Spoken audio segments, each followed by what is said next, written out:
Hello, everyone. We are back with another interesting episode. I'm Nishit, Head of Sales and Strategic Alliances for the JPEG region, and will be your host for this series.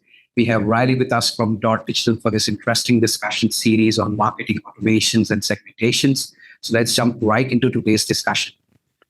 Great. Now, in terms of if you can share an example of implementing these use cases, of customer segmentations for an e-commerce business or for the service spaces as well, that would be helpful for the audiences to learn as well. Yeah, definitely.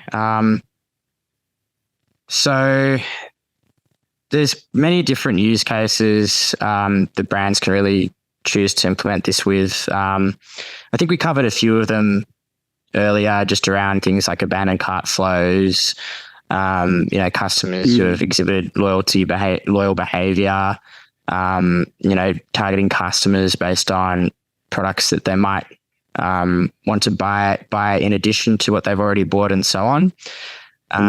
But I think really what it comes down to is the different sort of techniques that they can use to actually identify these type of actions and flows with customers. And this really relates to a lot of the different advanced segmentation techniques that customers can get into. So I guess one of the areas that I think is really important with this is sort of the predictive analytics. So if we think about use cases with customers, for brands, if they actually are retaining a customer ongoing, it's often a lot cheaper to do that and often a lot more valuable to a brand than actually sort of going out there and acquiring new customers. We hear a lot about today brands sort of spending a lot on ad spend, or paid ad traffic, or whatever it is, maybe social media spend, stuff like this, to actually kind of open up that top of funnel pipeline and get customers in there. And it is a good way to sort of acquire new customers for sure, but there's also plenty of other ways to acquire new customers. And then there's also a lot of different things that you can be doing to actually further the value of those customers ongoing throughout their lifetime. So so big area around this is the predictive aspect. So if you think about customers who might be looking to churn from your brand, it's very hard to sort of predict that. But when you have a lot of these different data points coming into the platform, the machine learning algorithms with Dotdigital can actually surface to you customers who actually have a higher likelihood of churn. So a use case for that would be, how do we actually segment those customers and figure out a call to action that's actually going to keep them around or potentially converting to spending? But then actually measuring other aspects as well. So conversion rates, if you're actually running all these campaigns and channeling them back to the website, and they're not really converting, is there something happening with your actual customer flow on the website and how that is set up? So measuring that, messaging right as well. Yeah, messaging right, all those sort of things.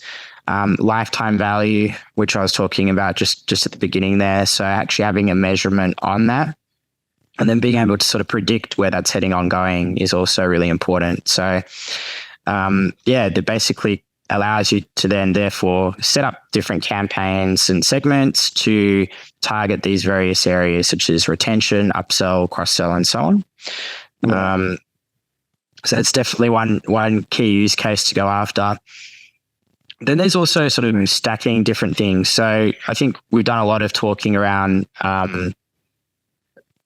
what is basically individual segments that we can go after or attributes that we can go after, but you can then actually start to cluster these. So you could actually cluster based on multivariable categories such as the demographic, the location, the purchase history, and the browsing behavior. So when you're actually looking at that type of use case, that's when you start to get that sort of hyper-personalized customer experience. Right. And then this sort of flows through a lot of the different use cases, and then how you can actually have an ongoing program with your different customers. So, combining RFM analysis with the lifecycle marketing to actually, target customers at different stages of their journey, with different opportunities based on different levels of buyer behavior, engagement, and so on. So, really a ton of sort of different use cases that you can start to leverage. Right.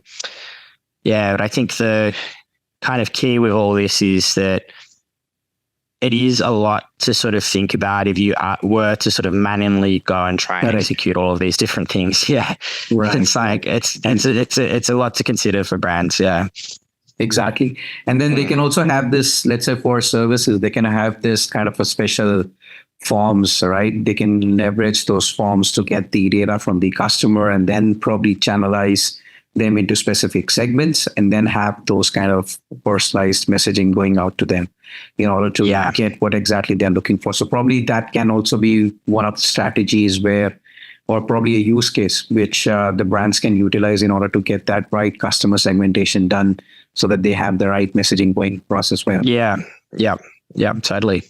Right. Now, talking about the messaging, right? Since it's really important, we have understood why customer segmentation is important. We have got an understanding of how exactly, the segmentation is done real time based on the behavior and the other parameters. Now, the other important aspect, for the audiences would be here to understand what kind of, messaging needs to go out, to this customer segmentations that we have created. So if you can share some insights on that, that would be helpful as well. Yeah, absolutely. So this is a pretty interesting area as well. So, because if you think about what we've been chatting about, it's all sort of building these segments and getting really specific with the data, and, sort of making it work for you to have these really distinct types of customer groups, almost down to the one-to-one level, right? Where, you really know them, you really know their behavior. You feel like there's this great likelihood that they're going to engage with your brand, and you've been sort of setting everything up to give that the highest chance possible. But then when you're actually sending that out to them, the messaging then becomes so critical, because you could have that all done, and then you have, a wording or message that doesn't really trigger them at all, or maybe actually really boring for them, or just doesn't resonate. And then it's also the content as well with that messaging. Yeah. So like the imagery used, the layout of the email, or the layout of the MMS or SMS, or all these sort of things, right? These are really like personalized creative elements that can really make or break all the hard work that you've been doing. So it's a huge consideration. And there's definitely a huge degree of difference between all the tools in the market around how well you can execute on this.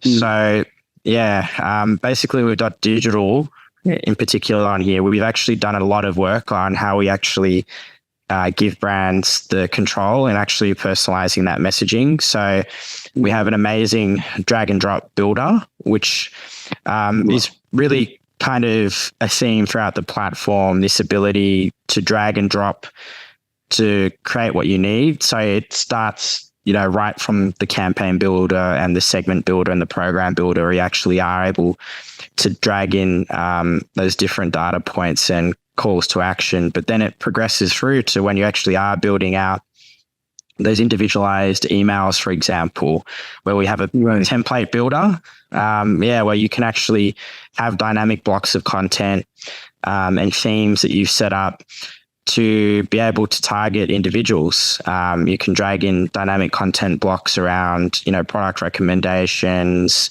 It could be, their name. It could be, the different colors that you might associate with different demographics or groups of customers purchasing from you. And it allows you to do this at scale. So that's the first thing. Then the next thing is we actually have AI built in within it as well, where we're actually able to help you quickly and effectively work out the messaging within those beautiful emails and campaigns that you're setting up. So, helping you actually make it sound, more engaging or more funny or, more serious, depending on, what you're going for. But also it allows you to do that at scale and quickly. So I guess to my point earlier, that even though you do have all of this data at your fingertips and you're actually utilizing it, it's also still testing and learning, and you want to be doing that really quickly and being able to work out what really resonates the most. So I think that's massive. It's building in all of that hard work that we've done to personalize the segments, the campaigns and programs to the actual content and messages those customers are reading. Right.